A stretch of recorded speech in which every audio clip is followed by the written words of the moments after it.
Hello. Happy Monday. Hopefully everyone can hear me and see me and all that jazz. Hope everyone had a tremendous weekend. I do have some programming notes really quickly tomorrow. I actually have no idea how this is going to work, but sometime tomorrow, Daniel from Bandits Keep, myself, and Jason from the RPG Variety Podcast are going to be doing something for OSR October. Something mega dungeony.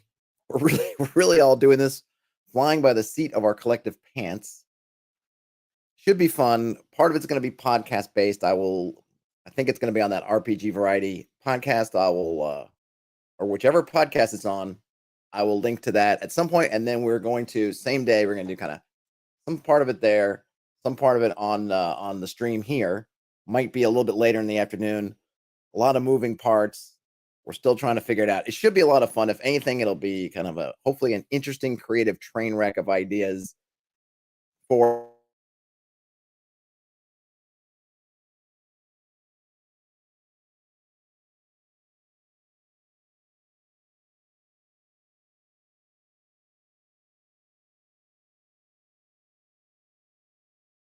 all right. Now that that's out of the way. So that's the one program I know. So look for it tomorrow. The timing might be a little bit messy, how we coordinate everything together, but it should be fun. I think ultimately it will be fun. Looking forward to getting together with those guys, doing some mega dungeony stuff. But here, today, now, we're going to look at dScryb, which popped up through, I think it was one of the Game Master community roundups. It might even have been, I guess it's probably maybe just been this last Friday's version. So check out for the last one. I'll link to it in the show notes, which one it was. We ran across dScryb. Seemed interesting. I reached out to one of the folks, or I just kind of used their contact form. Happened to catch one of the guys, and I said, "Hey, would you mind giving me access to this so I could show it to folks because people seem interested in it?" And they were super nice enough to say, "Sure, here's some access." So I am inside, and I'm going to switch now to dScryb. There we go.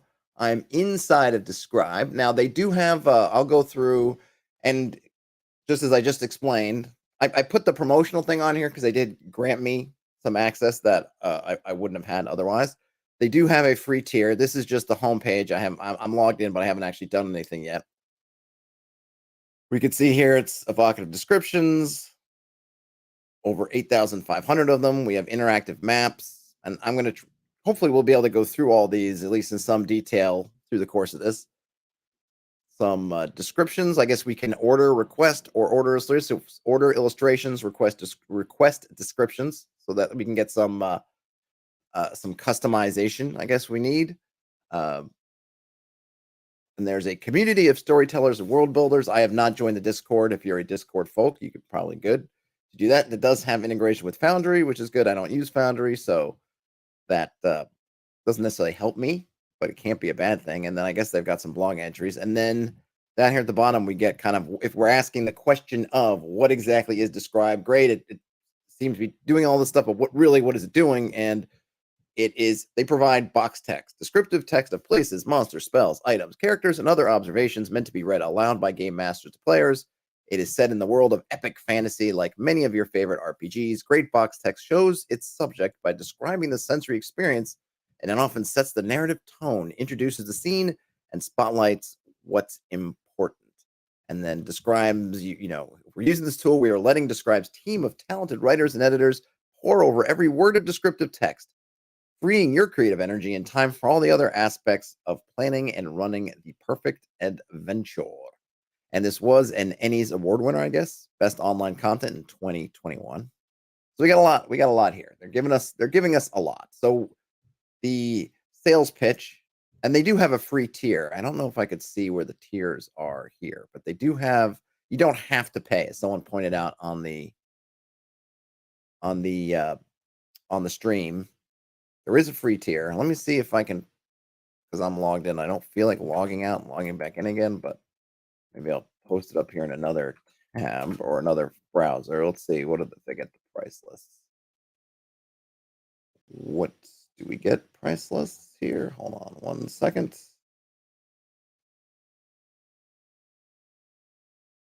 No. Oh, okay. So the free tier just gives us some free scenes. I can't see any more about what the differences are between the different tiers. Maybe. Anyhow, they do have a free tier. Let's get into it. So we're gonna go. They have several menu options here at the top. Explore, collections. There's a store. Well, I'm not sure what those are, and then there's the all that stuff, account stuff. I guess let's just go. Let's just browse away, or should we go to collections first? I guess maybe collections might be more apt. Just so I can make sure to try to hit some of everything. So let's go to maps first. Maps actually seems pretty cool. They're cartographers' collections, maps and illustrations with descriptions. Cool. Is that short? Was that a Patreon map? Got cut? Okay. And of course, because I'm trying to get through a whole ton here, I'm not going to exhaustively go into every one of these, but I'm going to pick one as, an example of what we will look to see. Which one that looks good to me? Fairy Falls, Owl Cave, Kelp Forest, Harkenvale. Well, I think maybe I want to look at a couple of. I want to look at some different ones. So let's do let's do an interior. So we'll look at the Adventures Guild Hall. I think I'm maybe doing interior, maybe a town map, and then some kind of wilderness map. So the Adventures Guild Hall will have I'll click into the interactive map in a minute. Art is by Sepeku. We can download the map files. Get some dimensions. The descriptive text reads: a massive wooden door surrounded by high stone walls protects the guild's campus. Red banners decorated with the guild's emblem hanging from the ramparts. To the left of the front door is a job board with petitions, bounties, and advertisements nailed to its face. To the right, stables have been built into the wall. A stable hand at the threshold leans against his hay rake, eyeing you. What business have ye, wanderers? I always love when the stable hands are just showing their moxie, just like, yeah, what's up? What is it to you, adventure? I'm a stable boy. I could beat you up in my sleep. This map depicts the campus and interior of an Adventurers Guild Hall, including its gated entrance, stables, mess hall, bath chamber, tower, armory, weapon repair station, training grounds, archery range, treasury, and more. All right, so we get some 26 some odd rooms. Let's check out the interactive map. Ooh, all right. So let's. So we've got all these. Oh, I like that. So we can. So on this, we have the main part of the screen is taken up by the map itself, and then on the right we have some columns or the columns. So we have the individual areas. When we mouse over them, they highlight. And when we click on them, does something happen? Okay, we click, we get a zoom. Hey, DH. Yep, digging into dScryb. Okay. Interesting. So if we zoom, so we click on these, they zoom. I kind of wouldn't mind if they gave us the description on there too. Well, let's look at some of these descriptions. Small chapel under a tree. Though dark and quiet, this place does not project a sense of foreboding. Rather, within these walls, the bustle of the guild's campus dissipates into an otherworldly tranquility. The font of blessed water on the southern wall is fresh and cool. Two burning candles and the idol of a smiling deity sit atop the altar, which is free of dust and shines as if recently polished. So you get a nice description. And this, remember, the whole idea here is these are the descriptions that you're reading out to your players. So this would be you would take this text if you had them in the guild. You could take this text, and then as they are exploring the guild, as they're coming into different rooms, you would read them. PH asks, do they have to use these maps and describe the environment, or can you use them elsewhere? Well, good question. Well, they did show we do have, or they you can download the maps, but I'm not sure if they download. We'll take a look because I'll download one and I'll open it because I'm not sure if it's. I don't know if it's just an image or if it's going to be a PDF. Let's look at a couple more of these. The one thing I will say with this interactive map is sometimes I'm just trying to move my mouse around and I'm getting over things, and then you're getting all the text popping up. I do like that they highlight. Okay, so let's do a couple more here. This might be interesting. The mess hall. The feasting table stretches the length of this grand hall, the benches offering enough room for members of every rank to break bread and share stories together. At the entranceway, two knightly suits of armor frame the door. At the back, a raised stage made of wood serves as the podium for announcements, toasts, and even bardic performances of music or comedy. There we have the mess hall. What else have we got? Oh, we got approaching a guild hall. What's that? Okay, so we get a little bit outside. Here we go. So this is what this is what we read before, because this gets this the stable hand with attitude. What might be another good one? The guild hall towers. The stone stairs are dressed in moss between the nooks and little plants twisting through the mortar. The walls adorned with a dusty, discolored tapestry bearing the guild's emblem. Heavy plunking bootsteps echo from above as a guild member paces on the battlements. Now, the one thing between that, and this is, you can decide whether this is good, bad, whatever, is that all four towers get the same descriptions. We just have the basic description, which is fine. I mean, there are these towers. How different do we expect them to be? The only thing I would say is that is the expectation that there is a guild member plunking along the battlements on every one of these towers? I suppose it could be. This is almost where I guess just my personal style is I would have that separated out and maybe have some kind of die roll and say, hey, roll a d6. On a 1 to 3, there's a guild member plonking around above you. On a 3 to 6, there's not, kind of thing. Bachwinkle asks, do they have 1E D&D style maps? I'm gonna say, I don't know, Bachwinkle. We'll take a look. I'm gonna bet no. The one thing is, I think with this tool is I'm sure it's perfectly usable. I don't think there's any mechanics in here, so perfectly usable for our old school, old school style play and those kind of things. But I'm probably gonna bet that the illustrations and maps and things are of kind of a modern sensibility. So I'm gonna say that probably not, but we'll see. Maybe there'll be some Dyson logos or some other kind of maps that they've pulled in here. I'm not sure how I don't have any idea of their process and where they're pulling resources from, so I'm guessing we're probably going to run into multiple different artist styles for these things. DH says, when I use dScryb, I usually trim out some text. I'm concerned of having too much text for players. I want them to remember things, not feel overwhelmed with detailed descriptions. I would say that I haven't found any of these to be too much. So the one thing, and some of the stuff, if we're starting to get into kind of the use case, like what is my use case for just dScryb?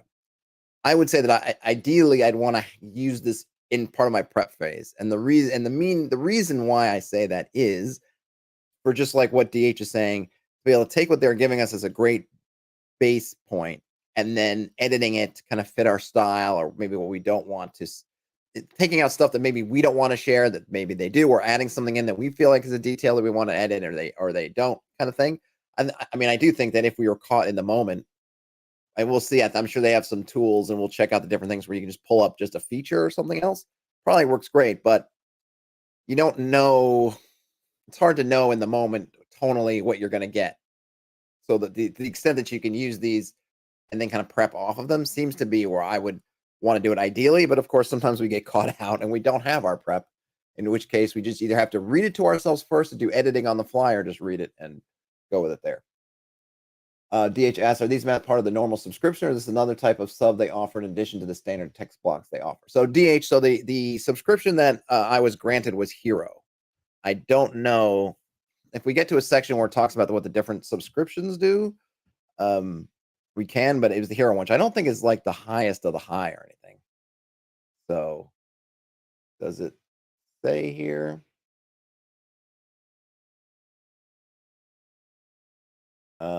Just looking on another page.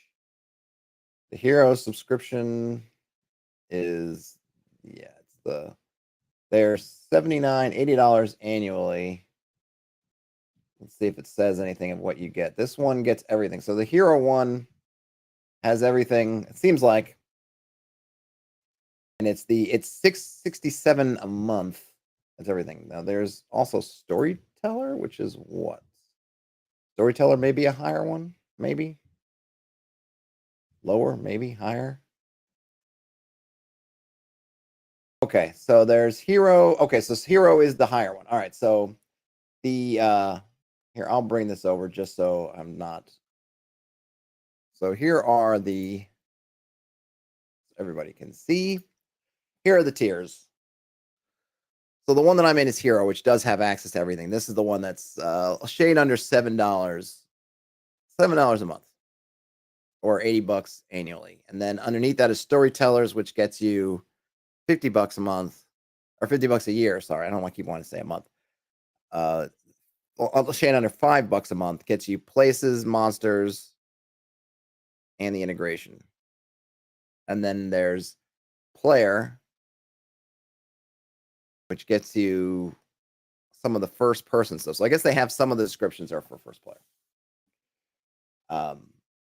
So yeah, so I'm right now looking in here, which is, I guess, good from my standpoint, because that way I can show you guys everything, as opposed to if I had this one, I'd only have to be, I can't show you everything.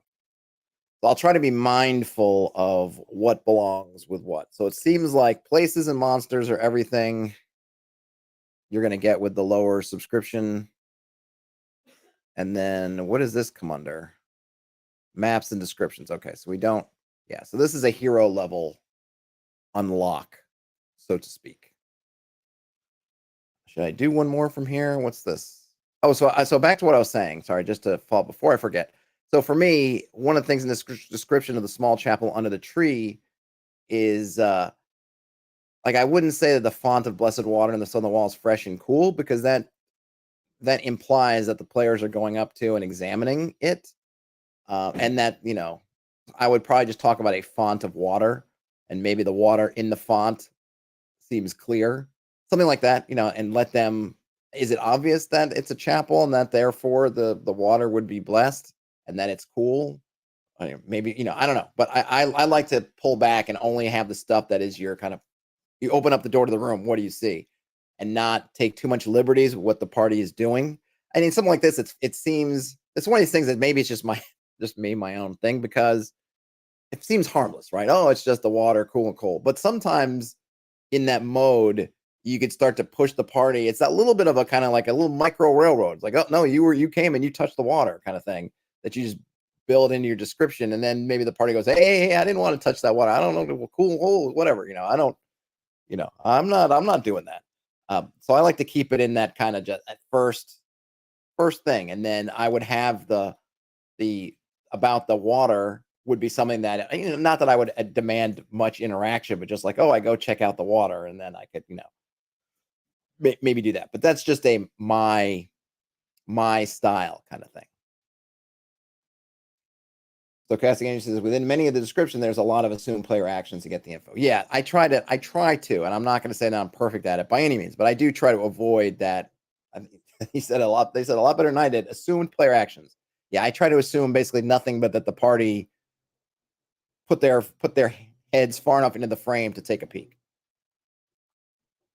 And this is English breakfast tea for the working man. All right, so let's close up this one.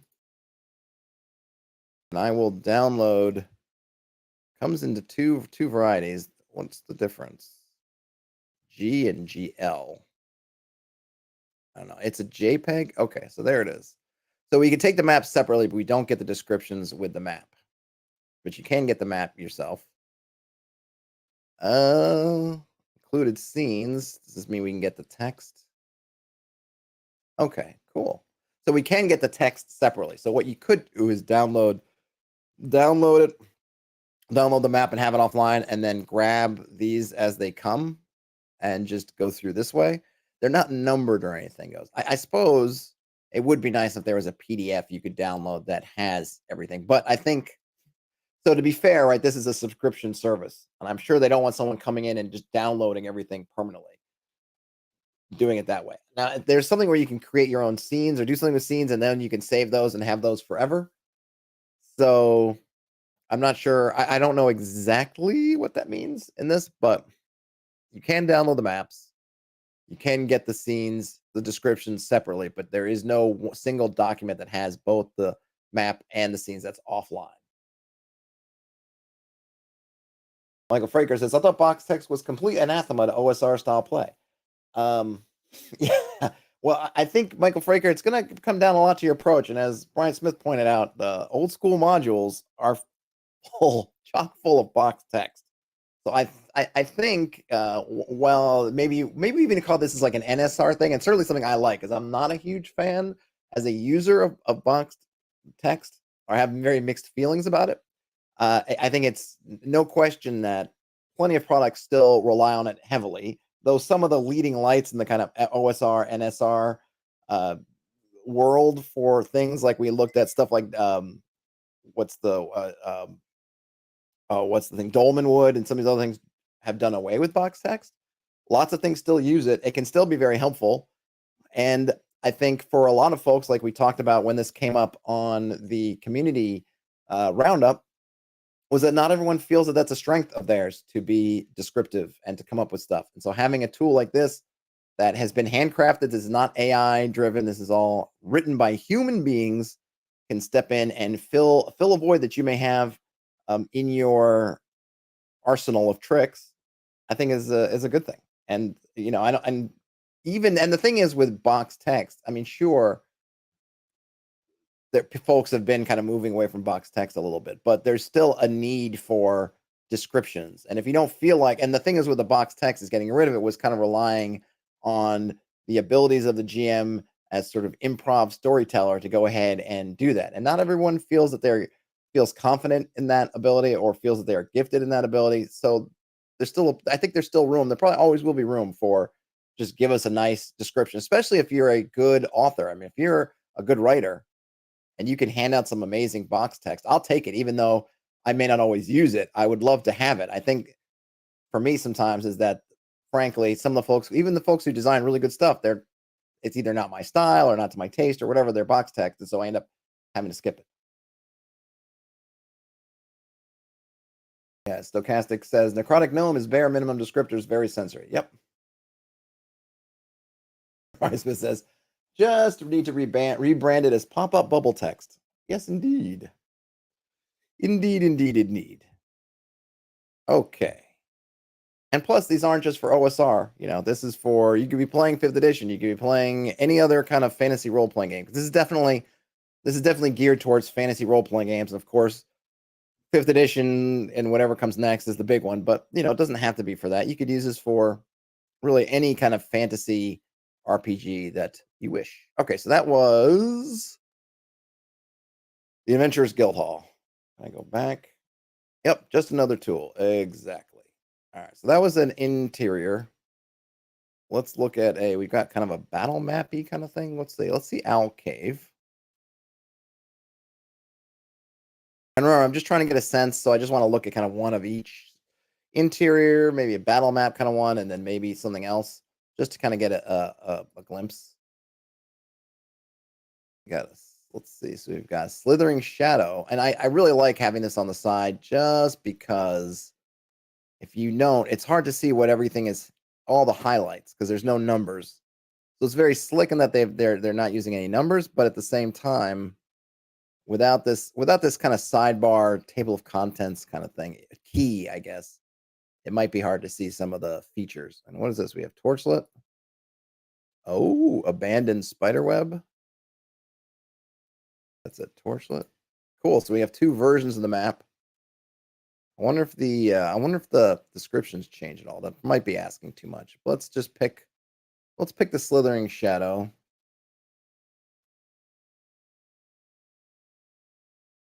Huh. Interesting. So if you click on it, the description goes away, but then if you click on it again, the description does not come back. All right, good to know. Slithering Shadow, a rounded shape atop the ledge shifts. You initially took it for stone, another strange rock formation in this queer cavern, but no, it moves, slithering like a huge coil of rope slowly unspooling. A quiet rasp accompanies the gliding movement, sounding almost like hands being rubbed together. That's pretty evocative.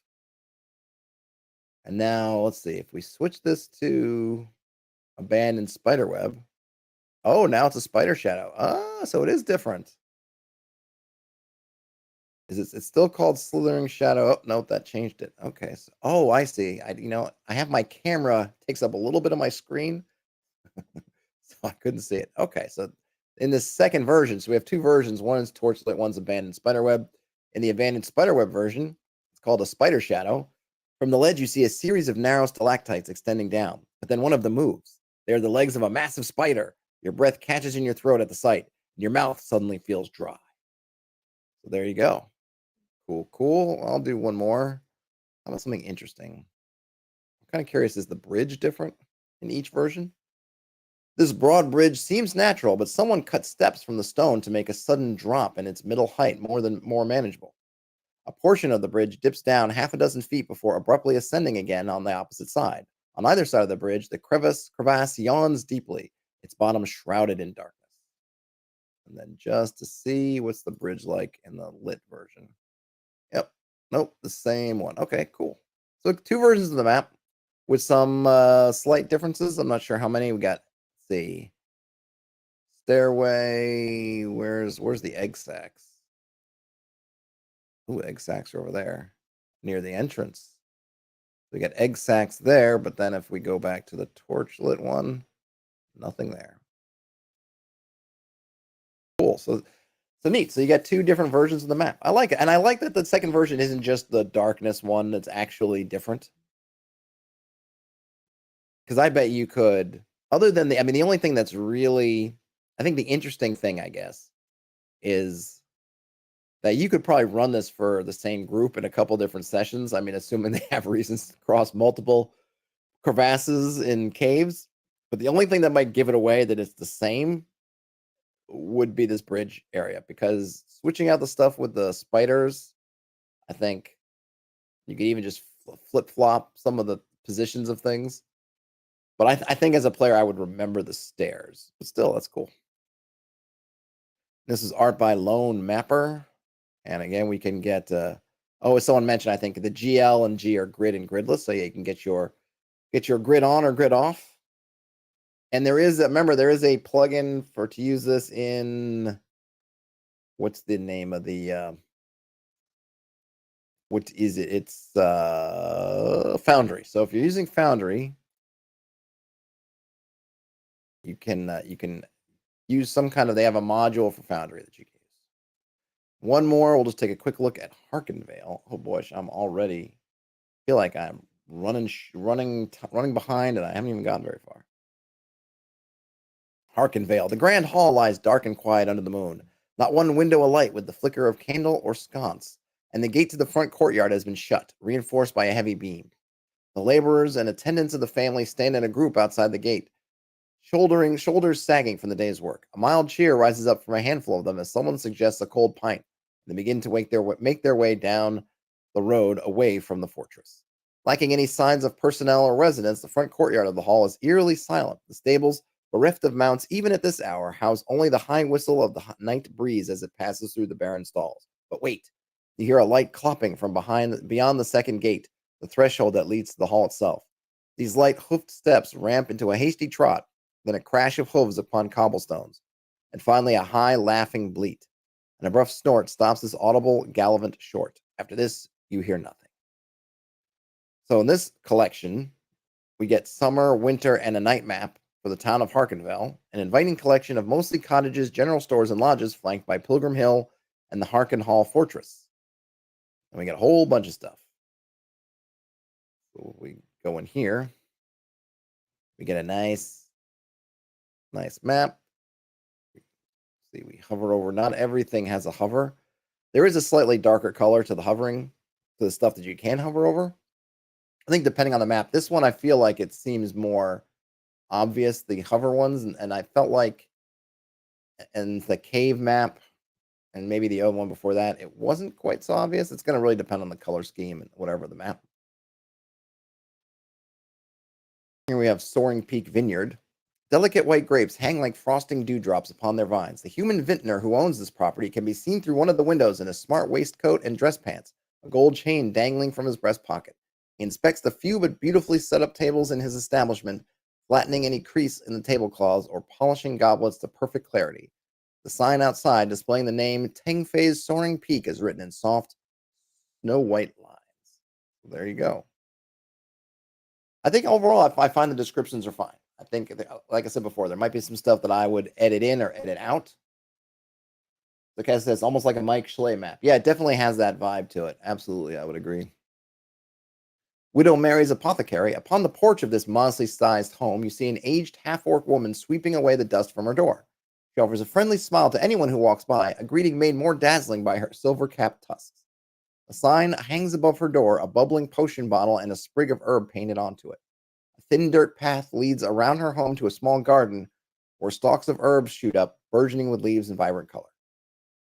So here's another one where I would divide this up into two. I'd mention the dirt path that seems to lead around it, but I wouldn't mention the garden unless the PCs actually go that way to see it. Now they could, seems like the way this is set up, you probably can see it. Seems like you'd be able to see it from the approach. So I might word that slightly differently, but that's me. It's a nice description. I'm just gonna take a look at a couple different maps. Just this, because we get a couple of versions, and then I'm gonna move on. That was day. We get night. Nice. We get winter. Somehow the trees don't catch any snow in this town. And they're still all green-leaved. Must be all evergreens up here. I know I'm picking nits. It's nice. It's nice. That's it. So winter, night, day. Anything else? Oh. And do we get... Oh, they do have some at night. That's cool. Well, it looks like they do have some, can get some variant descriptions for whether you come in the day, the night, or winter. Very nice. That's Harkenvale. Move back. I think maybe I'm going to pass on because I'm already halfway through the hour. I think that's a good selection. So that was maps. We get maps. Whoops, hit the wrong button. Places. Places is one of the ones that unlocks at the lower price, so that's probably a good one to look at. The Places collection. Descriptions of civilization and wilderness. The weight of ages hangs heavy in this place. All right, I'm going to look at some of the free scenes. I'll look at a couple of free scenes and a couple of members-only scenes. The free scenes are ones that you get if you just make a free account. So if you want to check this out and just kind of test drive it a bit more, they have these free scenes. So I'll read a couple of those. I'll read a couple of the ones, the members-only ones. It'd be interesting to kind of compare at least if they differ in any appreciable way. I almost feel like as a service, I'd want to push some of the better ones into free to get people intrigued.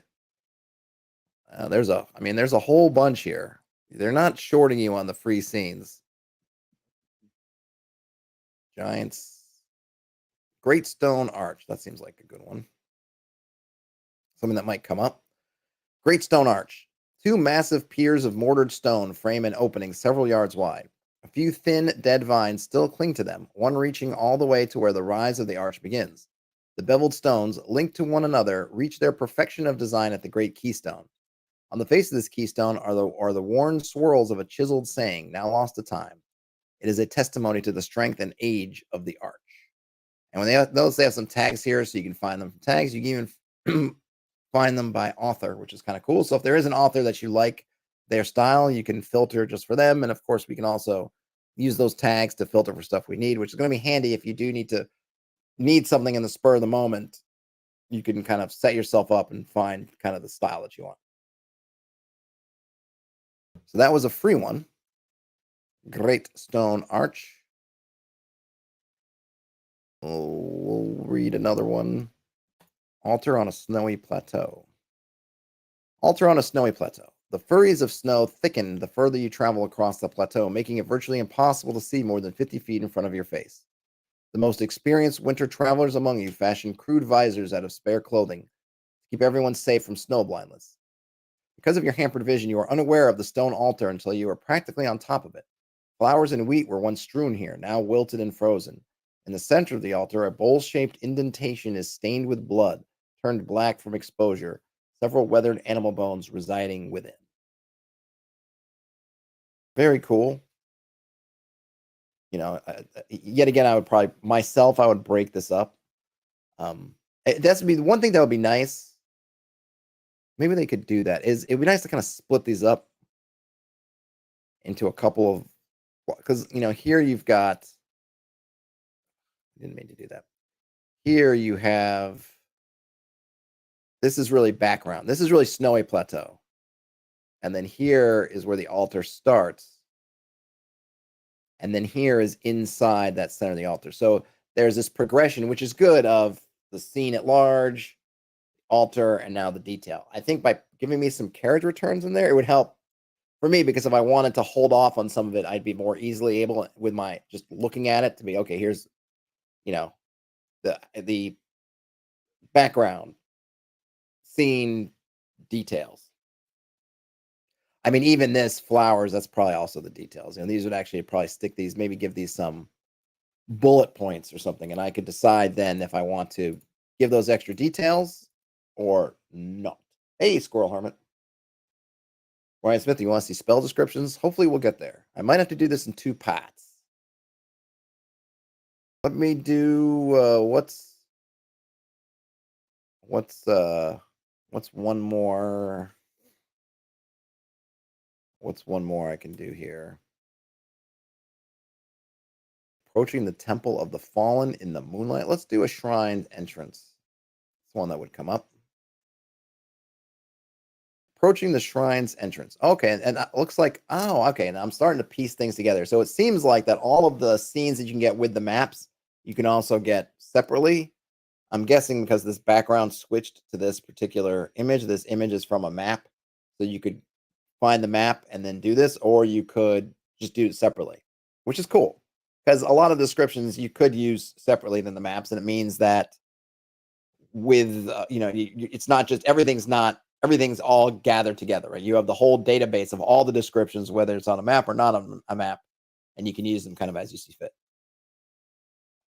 Squirrel Harmon says, dScryb seems pretty beefy. There's definitely a lot here.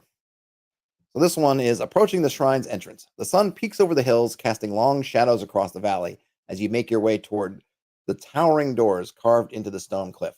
A comforting peace lingers here, and your burdens seem to grow lighter as you follow the remains of the ancient road, now overgrown, worn to dust and gravel by countless travelers before you.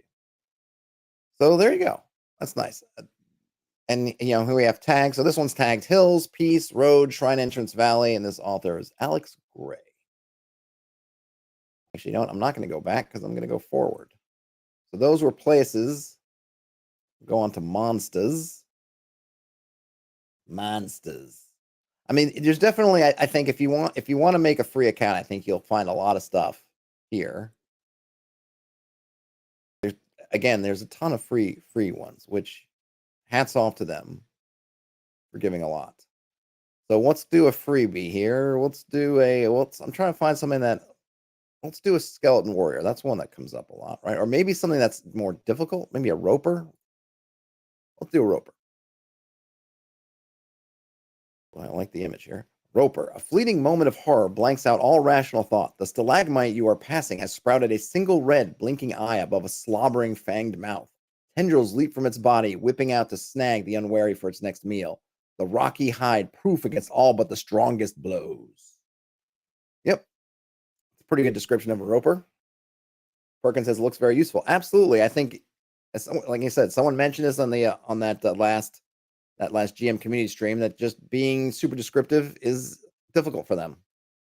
So even being able to just have these, and the nice thing too about this is that it's not just the monster manual description. So you're going to find something that is, it's gonna, if you used a bunch of these, if you came up, grabbed Roper 10 times, it's always gonna be the same. It's not AI driven. These are written by particular authors. This one was written by Daniel Helmick. So you're not getting kind of an endless variety, but you can grab this one, use it, copy, paste that, tweak it, pull some things out. I think you get a lot of bang for your buck. I think just even with a single description, and then there's a bunch of them. Of course, it looks like you can maybe get 30, or I don't know how, I don't counting how many there are in the free ones. And then of course, if you come down to the pay ones, let's just, even get loot. Let's look at a loot one. That might be cool. So loot from an Otyug.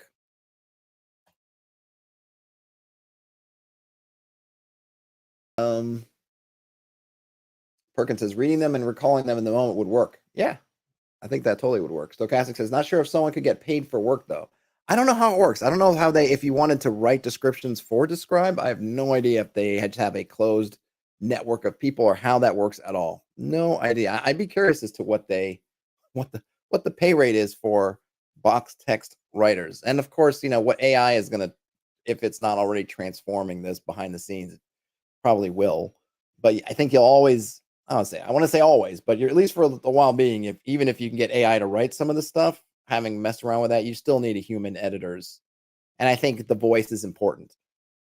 This is loot from an Otyug. You search through the awful pit, the viscous muck slurping your limbs greedily as you do. Eventually, after what feels like ages of stench and sticking, you find pieces of metal in the monstrous mire. You pull out a few coin pouches and travel packs, a fighting hammer crafted in dwarvish style, and even a thoroughly drenched but still usable set of scale mail. So cool. That's a cool description. Obviously, this description mandates what you're going to find in this particular loot pile because you've got scale mail, some kind of fighting hammer, travel packs, coin pouches. But good. This one, I think in particular, I'm just going to say she really went, awful pit is great. Viscous muck is another one. The slurping of it. The monstrous mire, nice alliteration. Ian says, whenever there's a big stalagmite in the room and a player asks how big it is, I usually just grab the roper mini off the shelf and put it on the table about that size. It doesn't matter if there's a roper or not. Oh, that's good. Oh, so Kaiser says they do have a submission section. All right. Well, if we have time for it at the end, and I probably have to come back this and do a second one, we'll check out the submission section. Perkins says the problem that I try to solve is not to name the monster as I start every encounter. Oh, I totally agree, Perkins. I don't name the monsters pretty much at all unless some kind of roll or they've checked that, they've asked specifically, do they know it? Especially because a lot of times they're not, at least in my case, they're not necessarily seeing them in the bright of day, it's obviously this is whatever. It's like there's a shadow, a sound, a smell before they actually see the thing. So I like to play up that a lot. And we had our game on Friday, and I'll do a recap at some point. But they encountered trolls, and I first talked about the smell that was doing, and they were going back to an encounter they had with a hill giant that also had a nasty smell, and they were thinking, oh, maybe it's the same creature, and of course it wasn't. But they had to kind of go through that figuring out until they, and I didn't ever tell them it was trolls, but they somehow figured out that they were trolls. Oh yeah, and Perkins says to solve this problem, I tend to create new monsters or weird versions of them. Absolutely, I think that's what really should be done, if you can, all the time. So that's monsters. We're off to spells. Maybe just read one of these because I think we're getting in gear about what they're doing. I'm trying to see what's a good one, and what I'm trying to do now is we've seen kind of what they're doing, the descriptions. Now, in terms of what I'm kind of trying to hone in on, or what are the ones I feel like would give me or someone else difficulty to describe, and then seeing how they do the job, because I think that will be the next point of, is this useful for me? Is some effect, some monsters, some things are just not, some things are going to come off very natural describing, other things not so much. So how would they tackle the ones I think like, ooh, this might be a more difficult one, is kind of what I may be interested in at this moment. So something like, what would be a good one? Let's say augury. Would that be? I'm kind of curious what they would give with augury. Augury. You ease out a breath and with a flourish cast your divining tools. Dice, bones, cards, it matters not. The message remains the same. A warm wind licks by, caressing the back of your neck and carrying with it strange whispers and smells from distant places. Primal power takes root, and your divining tools translate the message into something recognizable by mortal minds. Shall it be weal or woe today? I like that. That's a nice description of it. I mean, this is why this is kind of a tough one, because it has to be a little bit generic because they don't know what version of the spell. That's what they say. Oh, you cast your divining tools. Like, it could be dice, could be bones, could be cards, could be something else. Doesn't matter because they don't know.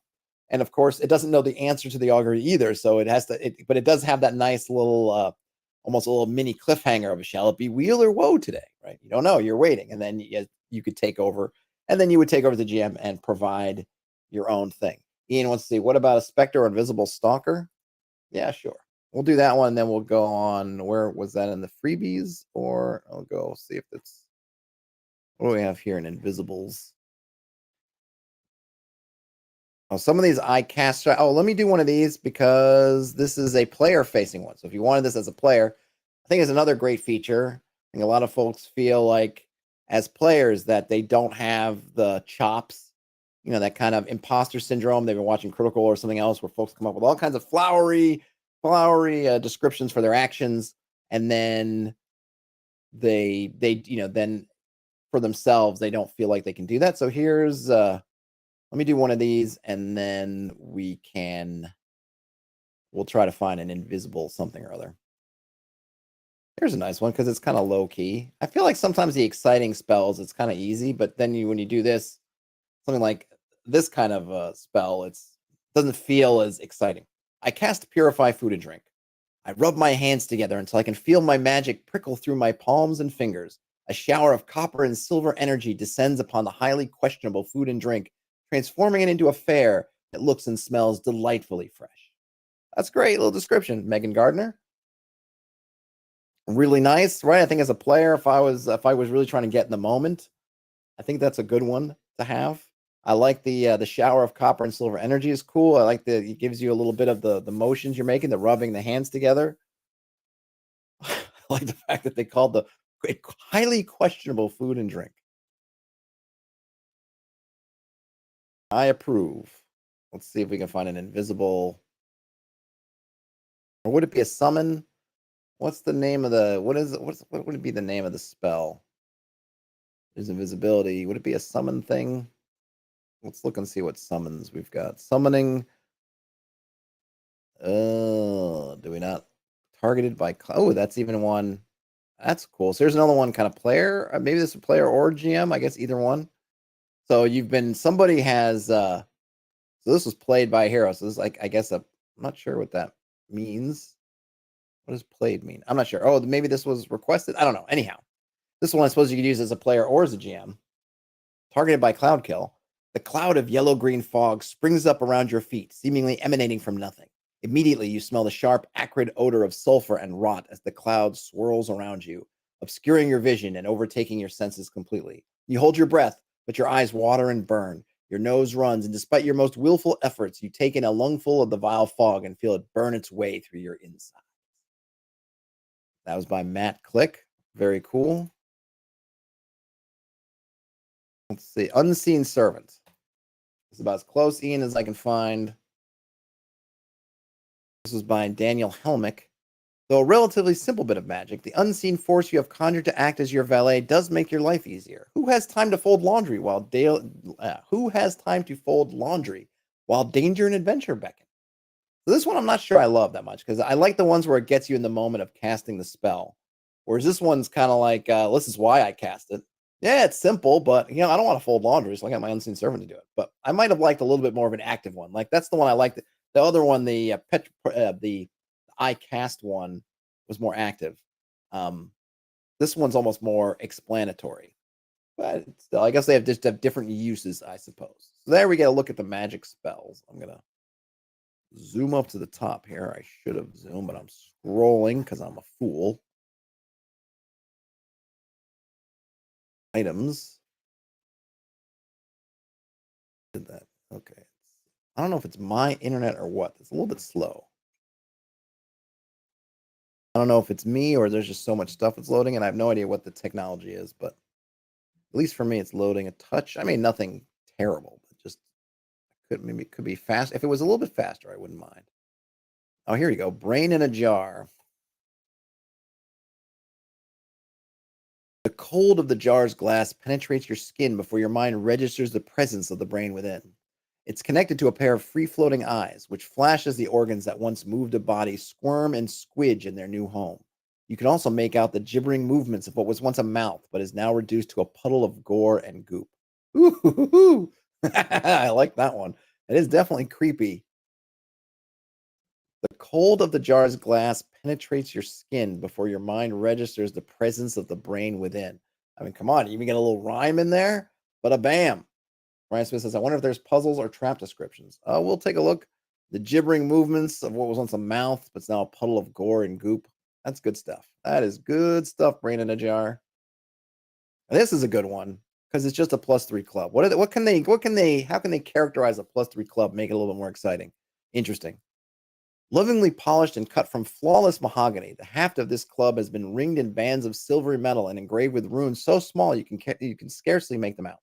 Examining the head of the club, you see that the center has been cored and filled in with an incredibly hard and heavy ceramic, or possibly some sort of resin that is hardened into impenetrable amber.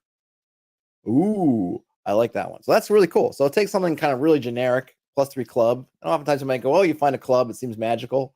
Here you get a lot more detail. I really like this bit with the head of the club that's got some amber or something in there. Gives it a nice look. Very cool. So those are descriptions. And you see we get a ton of them. Let's see. So also we get characters. Let's see. Characters really quick. What kind of characters stuff do we get? The characters collection. Descriptions of NPCs, commoners, and heroes from all walks of life. His sandals, worn through in parts, tell the tale of a long trip that is nowhere near finished. So we get free scenes, and then the other ones are split up into characters and heroes. Well, let's look at, we got a Barty McFly, Blandalf the Younger. Let's just look at bird folk. What kind of bird folk are we getting here? Oh, nice. I like that. The Noble Birdman from the 1557 collection. The creature stands the height of a human, but with the feathered wings and beaked snout of a massive bird. They move on spindly digitigrade legs, a grace to their movement hinting at lightweight bones and uncanny coordination. Their eyes are bright, cunning, and alert. As they move, the sunlight plays across their gleaming feathers. That's a really nice little description. I don't have any pablums with that one, really. So that's just that's a freebie. So let's look at a character. Here we go. Aira Flamerest Durgar Wizard. Dressed in violet robes under a black gambeson, this sturdy dwarven woman has blue-gray skin and pale eyes.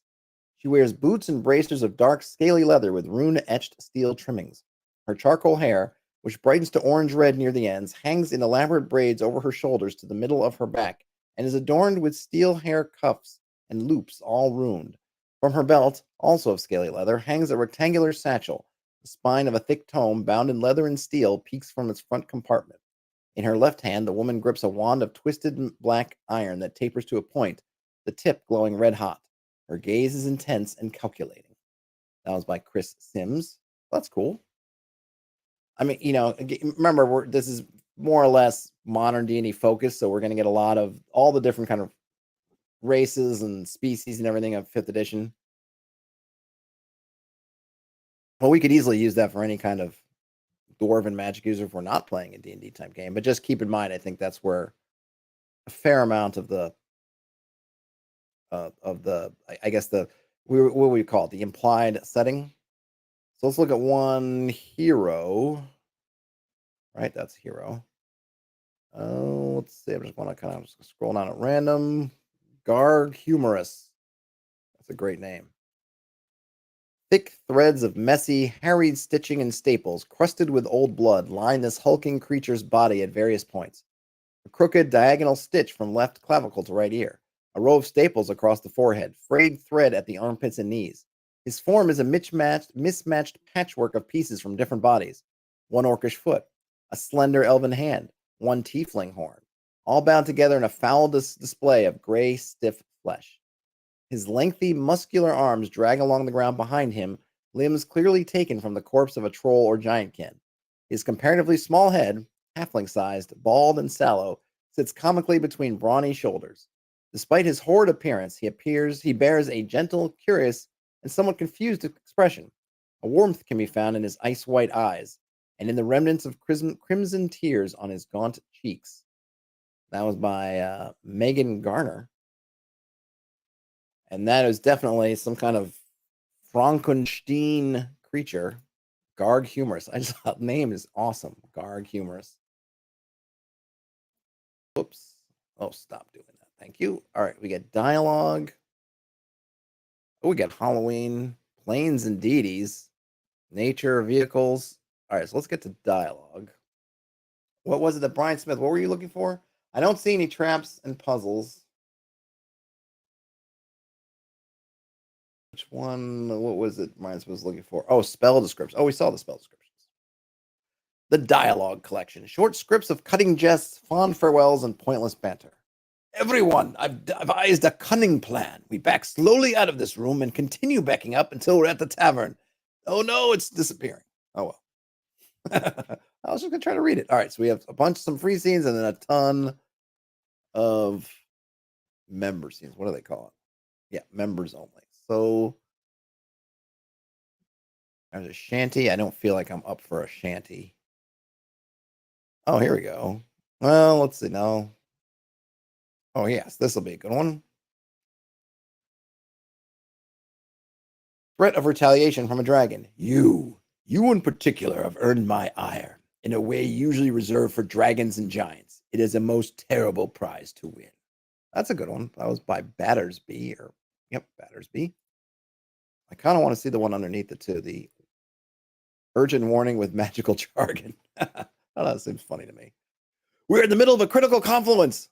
The querial structure simply cannot sustain further lethargy. Run, and for God's sake, don't touch anything. Oh, that's good.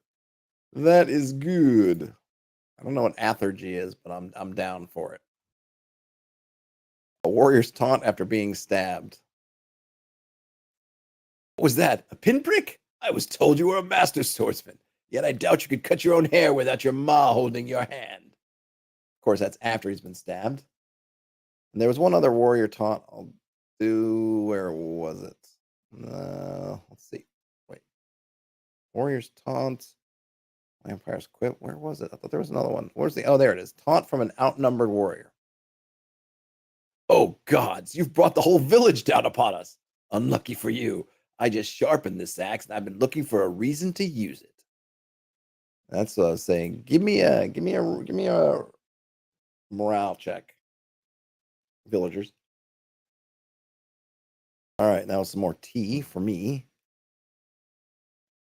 And we got a bunch.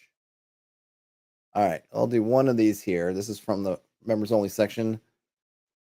Goblin's plea for mercy. Please do not kill. I has brood. 30 little broodlings need me. Okay, sorry, that is lie. But if you spare, maybe I get to have brood. Maybe name after handsome adventurers? That's a good one. This was by Blue Bigwood Malin. That reminds me of Benny from the old, what was that? Arnold Schwarzenegger movie on Mars. Why am I spacing out the name of it? Yeah, Benny had 5 kids to feed, and his number kept changing. And then in the end, turned out he was a not so nice guy that only had 0 kids to feed. But yeah, he may want a family. Total Recall. That's what it was. Perkins says, reading these is fun. I would practice creating them to sharpen my DM tongue. Yeah, I think that's another good usage of them is, just to read them and read over and get a good idea of what kind of just to work on yourself, work on your craft. And whoa, got some nice Tinder hot spam there. Thanks, whatever that was. And then Perkins, yes, it's stochastic. Both, yes, Total Recall. My brain was slow. Okay, nature, vehicles, and monuments. Let's see. Planes and deities. What is the Enchanter Academy? I know we're into overtime, but I'm going to try to see if we can get through all these. These are conjuring a curriculum for precocious spellcasters. That's an interesting. So this is I guess this particular place. Visit Spire Witch. The road from the southeastern gate leads to a long stretch of rolling hills. Most out-of-towners, vacationing families, delivery trucks, backpackers come into Spire Witch through this gate. The images decorating the stone show those who have visited Spire Witch throughout history. Cloaked travelers bearing walking sticks, tarp-covered caravans, horses with riders, and, oddly enough, bundles of broomsticks. So we get Spire Witch, 3 maps, day, winter, and night. And then we have an index. This one doesn't have any free scenes. Okay, so this, I guess, is members only. I'm just gonna look at one. And I guess this is okay. So I'm guessing this is Hogwarts. This is their version of Hogwarts. So we get Enchanter's Polo. I guess that's their stand-in for what is it, Quidditch, whatever it's called. And then they have these creatures called Strutagons. This seems like what are those creatures from the Final Fantasy series? Chocobos? Maybe that's their version of Chocobos, since these are all seem like ostriches. Let's just scroll down here and grab one. What the heck is Hoof Maloof? Hoof Maloof. Hoof Maloof is the city stables, nearly 500 years old, run for the past century by a Jordanian family with a sense of humor named Maloof. They arrive from a town near Petra, although the townsfolk aren't aware of its academy connection. The Bard Stone is a statue commemorating a kind of Shakespearean figure inspired which is history, rumored to be a sorcerer adept at casting spells to control human emotions. Figure is carved in granite and is in the middle of a flamboyant bow. So this is definitely if you want to play, like, I guess this is for your Harry Potterish setting, modern times, Earth, but with, some kind of magical world sort of overlaid on top. So that's cool if that's to your taste. Quickly, we'll just go in and see some planes and deity action. Descriptions of the places and deities found beyond the prime material plane. And let's see what we've got. Portal of Shadow, maybe. Portal of Shadow. Jutting stones lean against one another, forming a crude doorway. A light emanates from the portal, the deep purple of a bruise, beckoning you forward despite its sinister aura. From the portal, you smell fresh earth, tinged with cinnamon. A warmth completely unknown here seems to waft from it. By Matt Click. That's cool. They here in this one in particular, I think they're trying to engage in different senses. So it's the colors, the visual parts, the kind of the aura, sort of fifth, your sixth sense kind of thing, and then the smells, earth tinged with cinnamon, which is a nice touch, and then also the warmth. That's cool. And then we'll look at the God of Righteousness. His bare right hand holds a brilliant longsword forged by equally brilliant smiths from a time out of time. His left hand wears a steel gauntlet, its lining of red velvet just peeking out. He sits on the back of a dragon, one of his many appointed judges, in a saddle of epic workmanship. His face is stern, serious, and when he raises his gauntlet in warning, his countenance asks the silent question, "Is your cause just?"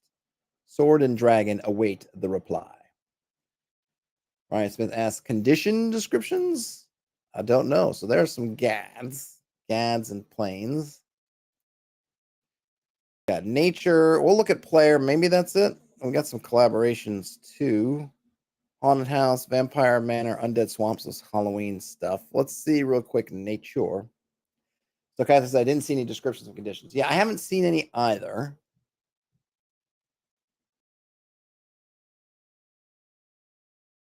Hurricane approaches. That's a good one, right? Some weather effects.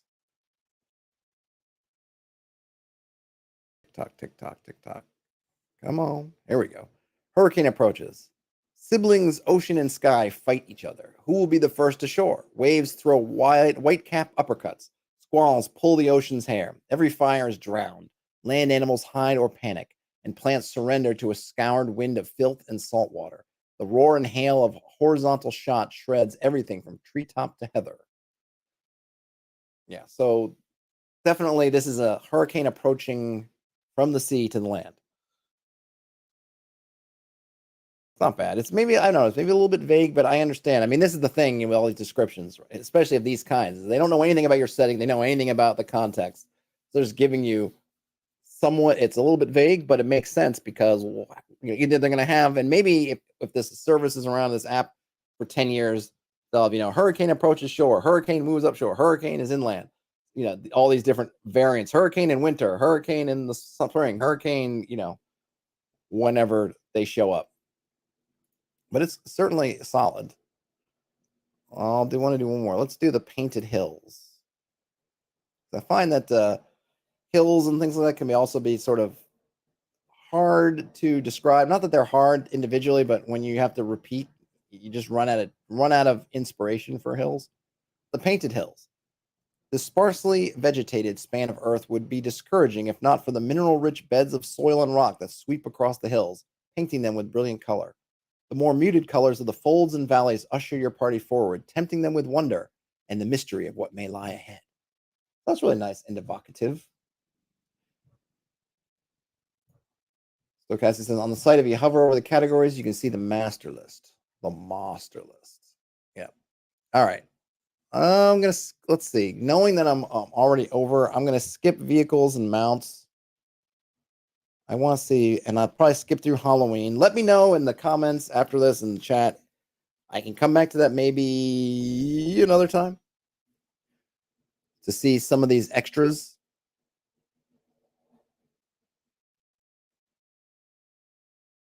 Oh, this is just the player subscription. Oh, okay, so that's not even one. So maybe that, okay, so that's just interesting. They put in collections, but it's not really. So maybe I will take a look at a mount. I thought maybe there was some specific player prompts or player descriptions. Let's see. What's a good one? Oh, here we go. Everyone loves a good airship, so here we go. Riding an airship above the forest. You stand upon the wooden deck of an airship, surrounded by blue sky dotted with gentle clouds. The top of the forest canopy far below you passes by as you travel towards your destination. There you go. I might take off the of an airship since presumably you know what you're riding, but it's a good start, right? And I'll do one of these from the member side. I saw something I wanted to do. Here you go, a draft horse. Massive, heaving muscles shift under the satiny hide of the draft horse, a beast a full head taller than the riding horse is usually seen in towns and cities. Despite its size, the workhorse munches idly up at a pile of hay, occasionally swishing its tail to brush away horseflies. The mane of this beast of labor is full, but has been cut with an aim for speed rather than thoroughness or decoration. There you go. So you get a little draft horse love. And of course, we get a bunch of these. Anything more that we missed? What's under Halloween? I think it's just, I'm guessing, which makes sense that they're just highlighting some. Okay, so that's, oh, I see. Let me go back to player then. Maybe I just didn't scroll down. It had the membership level.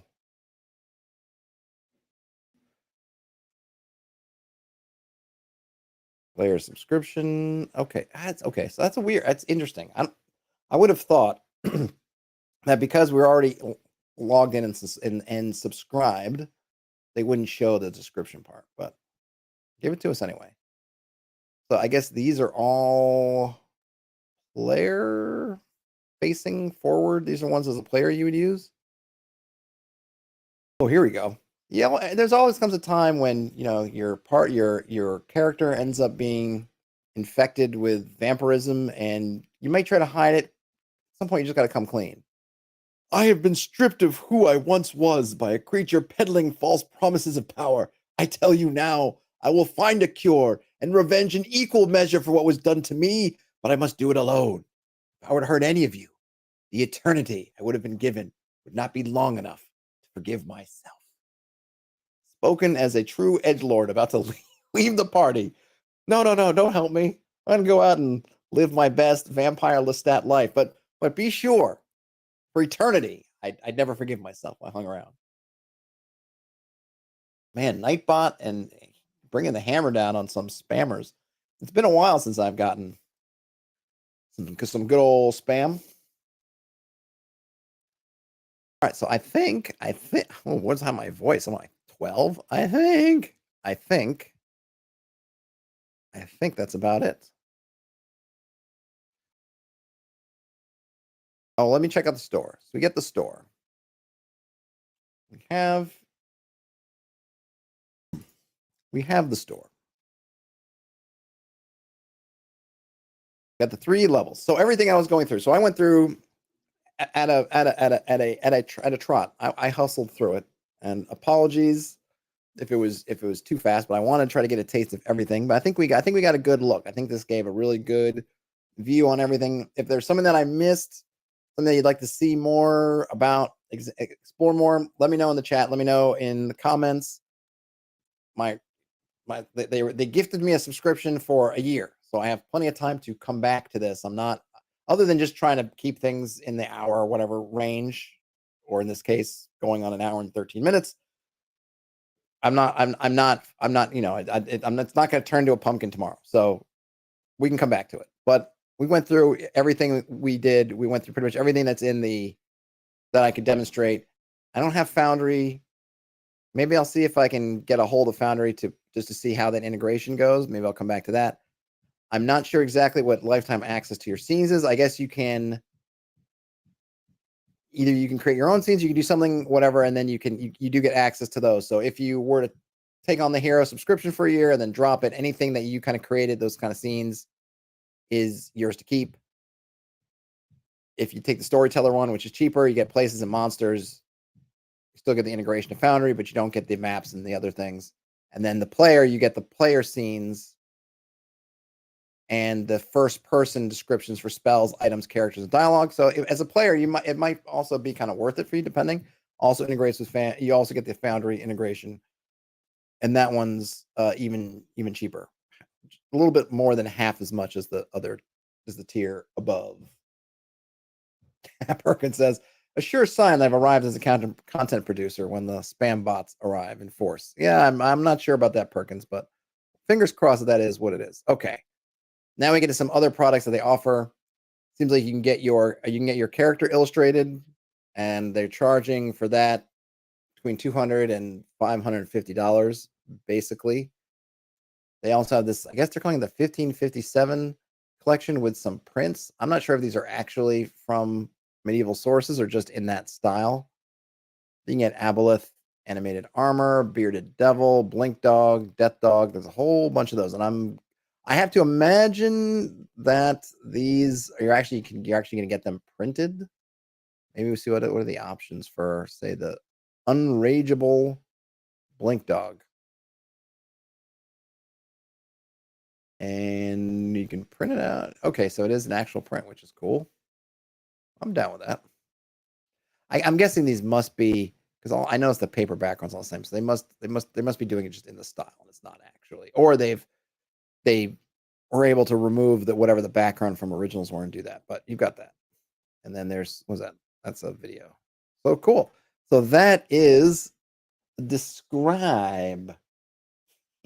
Ian says, nothing on the internet is certain except bots and trolls. Absolutely. Hey, Gashrin, you did manage to get here right at the end. You always feel free to back over to the beginning and watch it. So I guess my final thoughts, and I will probably revisit this. I'd love to check out some other things and kind of tool around. Maybe because this one is me just looking at it first time, same as everybody else. Maybe I'll look at kind of what is the making a scene like, because that's something that part of that hero tier is that you can make scenes, and then even if you quit the tier, you still have access to those. You get to basically to keep them. I kind of want to delve into maybe checking out what that is so I can talk about it, because I think that one might just not be as fun to stream necessarily, or at least not without some background in it, just to keep the fiddling around to a minimum, keep it on point as possible. I thought the selection of descriptions we all read, now they're not all to my personal style, but I think at minimum they give you a nice basis to work in. There are tons of them. If you do go for one of the paid tiers, I mean, even if you go for the free tier, you get a good selection of them to use as basis. Then you go for the paid tiers, you get a ton more.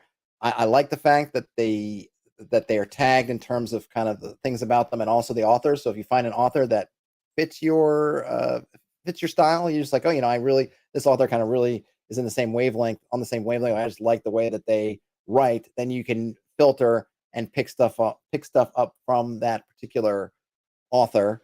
Just keep in mind the descriptions. I'm not sure if it's a limitation of how they have it set up, but they're just, really just paragraphs. There's no formatting within the paragraphs. So probably my preferred workflow with this is, yes, I would absolutely feel like if I had running my game tonight and I needed something, I could come here and get it and just run with it. If I was just stumped, absolutely. But I think the preferred way I'd want to do it is to grab the text. If I have some kind of document, I'm already planning my text or things, put it in that document, and then I could play around with, okay, I want to keep this, take this out, and then do a little bit of the formatting. So I feel like for me, some formatting would help. Just in terms of, I think the one example I looked at where I would want to, I prefer taking that big paragraph and breaking it down into maybe a couple of paragraphs and bullet points, just so that I can see this kind of hierarchy, which helps me to sort of break out maybe what I want to say and what I could use maybe a little bit later, because as Stochastic Agency mentioned, there are some of them, and I think it might depend on the author and the circumstance, where they will sort of imply character actions to give you some more description, and you might not always. I'm someone that tries to avoid that stuff when I can, because I want them to take those steps, and I don't want to be assuming that they make a certain action, which may have consequences. So I try to avoid that kind of describing. I didn't find that everywhere, but a couple of places. So I was just like, hey, if I could have these broken out a little bit, it would help me. So I would take these, plunk them into my own document. If I wanted to tweak them, great. Or if not, highlight them and kind of make it part of your workflow. I think it worked really well for that. As someone else mentioned, it might have been Perkins. I'm not sure. You could also use these to read through just to get practice. Practice for speaking. I think even just speaking through these is good. That's something I found as I've been doing streaming, is I've gotten a new appreciation for the written word, because I'm actually speaking it as opposed to just reading it in my head. And some stuff that feels like it flows really well on paper, when you read it out loud, you find some clunkiness that isn't there, or vice versa. So I think that's really positive. It can help. Let's see. Perkins says it would be good to use it a bit and get a feel for gaming usefulness of the table. I would use it for prep. Yep, I think that would be my preferred use case, would be for prep. Absolutely. So Castic has a question. How many subscribers do they have? After writing as a freelancer, I could not bring myself to pay for this. Takes practice. I don't know. I don't know how many subscribers they have. That's a good idea. You could probably, if you really wanted to. Let's see. They got credits section. I don't know. That doesn't do it. Oh, let's see. Oh, they do have. Whoops, they did say right. Sorry, I totally missed it. But they did have. It looks like 1, 2, 3, 4, 5, 6, 7, 8, 9, 10 writers. 10 writers, 3 editors in terms of writing. Oh, as far as subscribers, I have no idea. I was gonna say for the subscriber portion, it's not going to be 100%, but maybe you get a somewhat of an idea if you join their Discord. You could see, but I don't know how close that is, because obviously a lot of people who log in probably don't ever join the Discord, and there are people who join the Discord who don't log in. But maybe you get at least a rough ballpark idea of their subscriber numbers. In terms of whether you'd want to do this as a freelancer, I have no idea. Where did they say? Someone said there was somewhere. There was a way to submit something. Was it scholar diversity giveaway? Oh, submit. Let's see what happens. Does that go somewhere? It does.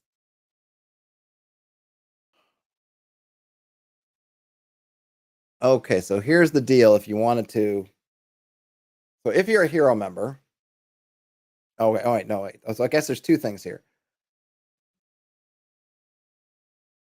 Oh, this is for if you want to request them to do a scene. Okay, so that is not what we're looking for. If you want to submit, I don't know. Oh, go to the FAQ. Okay. Let's go to the FAQ. Is this the same one? So this is called community scene writing. Create a fantasy scene such as a place, monster, item, or character for adventures across the multiverse to encounter. Submissions are professionally edited in-house and published for use by GMs around the world. Way of the word scenes are permanently free for everyone, and a great way to contribute to the community or hone your craft. Before drafting your first scene, we encourage you to read our suggestions on how to write box text for your favorite RPG. Let writers know that you like their scene by clicking the inkwell, chat with other community writers, and dScryb server. Okay, so that's for kind of community stuff. Basically, kind of community. They're not paying or anything. They're not paying you for that. It's just you can add to the well. Which I if they go to free for everybody, that's kind of cool. So at least you can add stuff that's free. And then let's see, who writes the box text? Is that, what does that say? Okay, can I submit my own scene? That's way of the word. We just did that. I don't see anything for if you want to be a paid freelancer. Wow, Nightbot, they're coming in again.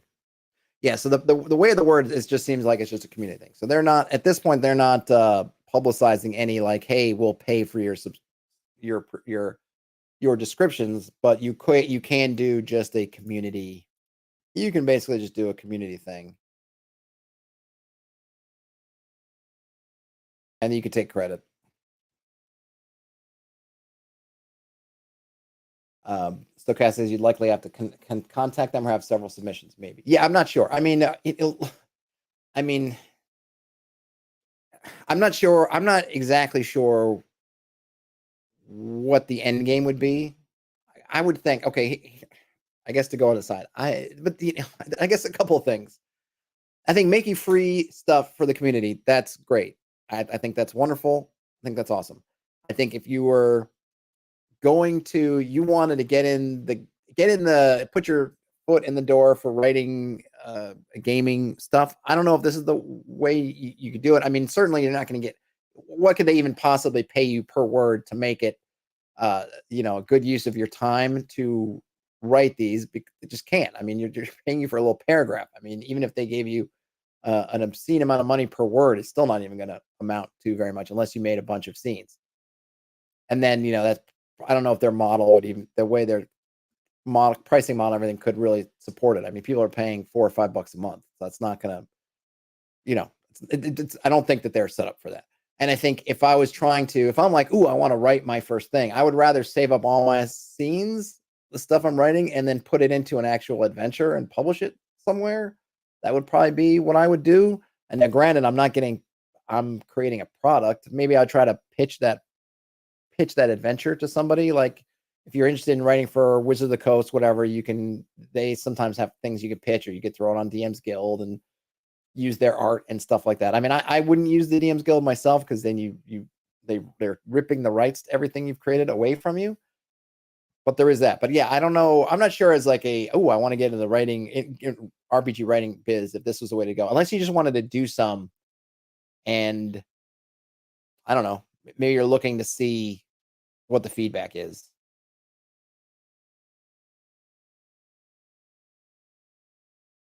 Yeah, usual is about 4 cents a word. Yeah, I know. I mean, I know the rate stochastic. I was just, just as a thing, I'm like, yeah, even if they paid you some crazy amount, it's also a paragraph. Yeah, I don't know. I mean, I think I would say, and I don't know if they're going to do this, but I think I feel like the next level for something like this would be to have a full adventure in here that, again, you can have, because the one thing I think is cool about the system is the modularity. So you write an adventure, or you take an adventure. I was going to see if my Keep on the Borderlands is close enough to me, but it's not. Or is it? Is it here? Hold on a sec. Did I have it here? No, my BX books are here, but Keep on the Borderlands. Oh, it's behind me. Hold on a minute. Hold on a minute. It's a riveting stream. Okay. Here is my Keep on the Borderlands. I would think, I'm just trying to flip to something here. I would think that being able to take here's one.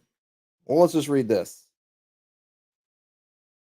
You could take the descriptions of something on Keep on the Borderlands, and then you could remove the references to particular creatures and maybe remove something else. And then you could put in this modular kind of way that you could use in dScryb. So for instance, if I have here the armory, which is room 27 in the Keep on the Borderlands, in the Caves of Chaos. I'm just going to read it with all the stuff, basically, because I'm just reading at the moment. But 3 hobgoblin guards are on duty here at all times. If warning comes, 2 more move through the door. Or this one doesn't even have much of a description. Maybe I should have picked the one that actually described the room. This really much more describes who's in it. Is there one that? Oh, here one. Shallow pool, number 33. This portion of the cavern is very wet, and all the walls and the floor have a sheen from the dampness. There's a large pool of shallow water, as shown, or maybe they have the picture, and a few white blind fish are swimming therein. There is a jewel-encrusted goblet. Oh, okay, that part's not really to read, but And then there's some gray oozes and whatnot. So yeah, so you take off this first part. This portion of the cavern is very wet, and all the walls and the floor have a sheen from the dampness. There's a large pool of water, shallow water, and a few white blind fish are swimming therein. Bam, just end it there, right? Take that. Now you have this bit. It can be as part of the adventure, as it would be here. Room description 33. It then also fits in if you just need a description for a shallow pool in kind of a dungeon, also fits in. And I think if you had this as a whole kind of, here I can put my adventure into dScryb, maybe you could come up with some kind of, I don't know, something in relation, not, I don't want to say DM's Guildian, but something where you'd think, oh, I could put my adventure, I could have it in these formats, and I could have it in this dScryb format, which kind of gets you maybe Trojan horses in a little bit to getting it into Foundry. If you don't want to develop you don't want to put all the stuff for Foundry, you could do it through dScryb, and then that gets it into Foundry to make it easy. I feel like there's some things they could do there where you could have these adventures, but not also get the benefit of having the individual pieces if you want them. And then you get the interactive map. You get all like, seems like there's some stuff to do, but it doesn't seem like they're set up for it as of yet. But I would think that would be my thing. That would be my pitch. Hey, let's come up with a way to put some adventures in here, get some people that write all adventures, and then we just have to give them some kind of format where you can break out the room descriptions from like monsters and things so that we can keep them separate. But then you can run it all as the adventure, or you can also use them in your adventures, all the different pieces, which seems really cool. Seems really neat. But I am way over time. I'm gonna run, folks. Let me know if you want me to cover more of this stuff or what I should cover. I'll probably definitely take a look at kind of the scene building thing, which seems like, just to check that out. Give a thumbs up on your way out. That would be awesome. Otherwise, if you find yourself in here, not subscribed, if you feel like subscribing, that would also be awesome. Other than that, have a great rest of your day, folks. Game on, and I will talk to you later. Bye now. Perkins says, being able to set a scene as a DM in a really evocative way is good DMing. Absolutely. Absolutely. Bye.